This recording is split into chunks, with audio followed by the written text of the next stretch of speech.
spelling at? And here I am, a year and a half later. This trip will be the first time I'm apart from a caregiver for more than just a few hours. 600 feet, turn left.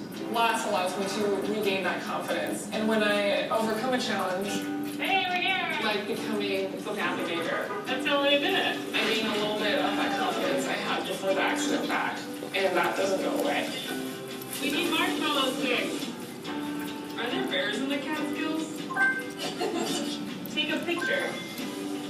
Being here with my friends is really meaningful. Yeah, it's awesome. Because these people have supported me and been with me the whole time. Okay, class, take a picture.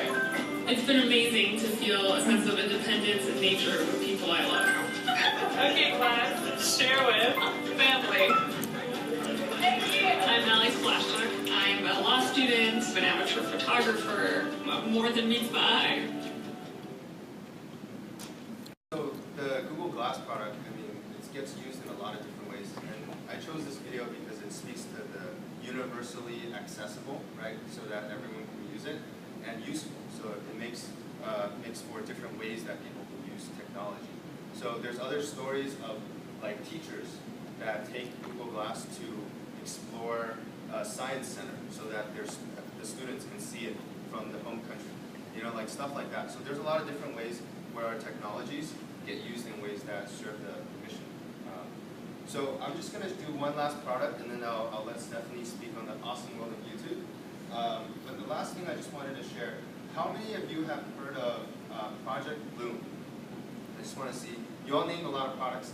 How many people have heard of Project Loom? Okay, what about like the balloons project? Anyone heard of that, the balloons?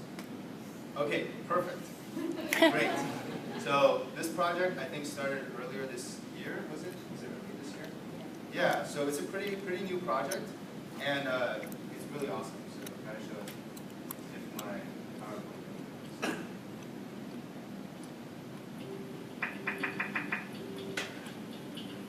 Many people don't realize this, but the majority of the world is not connected to the internet. How do we get cost-effective, inexpensive, and reliable connectivity to the remaining 5 or 6 billion people in the world who don't have it?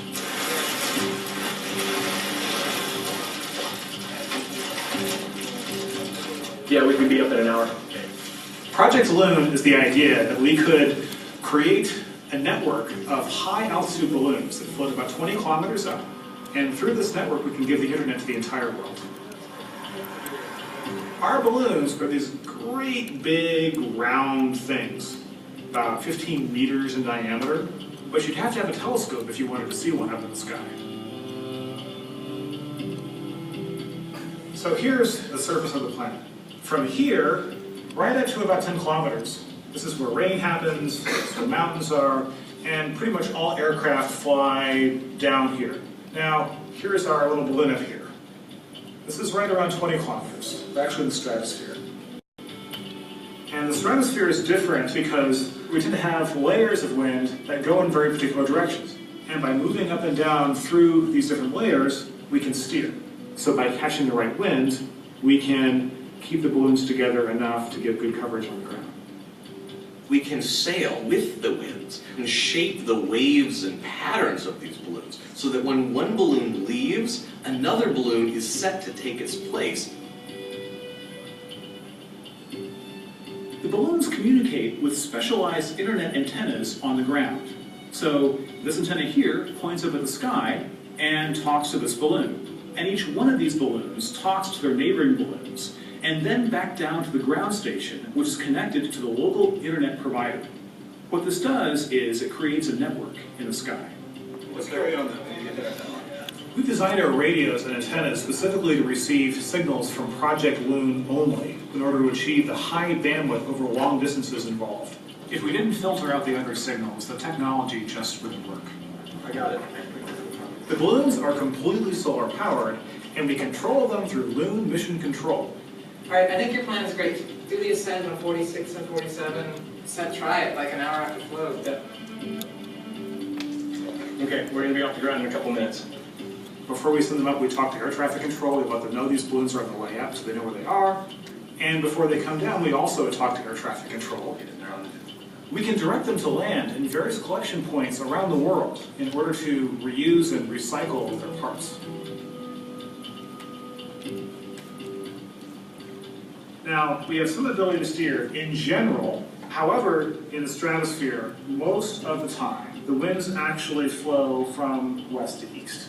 Because the winds generally circulate this way, we typically will have bands of our balloons that will be around the world at different latitudes. So if the balloons are circling around the bottom half of the world, eventually the balloon that's over South Africa will pass over South America.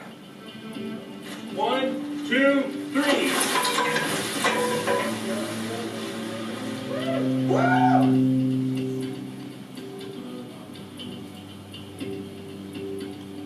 We're using the sunlight, we're using the wind, we're using all of these things to build this network in the sky. Project Loon is working to bring the technologies of access to everyone on the planet.